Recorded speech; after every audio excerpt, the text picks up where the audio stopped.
নমস্কার বন্ধুরা, আশা করি তোমরা সকলে ভালো আছো। তো আজকে দেখো আমাদের ঘরে ভিট করা হলো, এটাই তোমাদেরকে আমি দেখাচ্ছিলাম।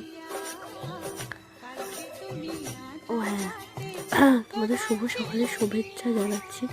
আজকে রবিবার, রবিবার মানেই তো মাংস ভাত খাও, আজকের দিনটা ছুটির দিন। আজকে রবিবার তো সকলে তোমরা ছুটির দিনে খুব মজা করো। তো যাই হোক, দেখো ওটা আমি করলা গাছ দেখাচ্ছিলাম। তারপর আমার মা এইসবগুলো সবই বসিয়েছে, আমার বাবা মা মিলে একটা মটরশুঁটি গাছ বালতিতে বসিয়েছে, বেগুন হয়েছে, এগুলোও সব সেই মটরশুঁটি গাছ, লঙ্কা গাছ এসব বসিয়েছে। যাই হোক, এই ছোট্ট মিনি ব্লগটা যদি তোমাদের এই ছোট্ট ব্লগটা ভালো লাগলে লাইক, কমেন্ট, শেয়ার, আমার চ্যানেলটাকে সাবস্ক্রাইব করে পাশে থাকো। Tata, by.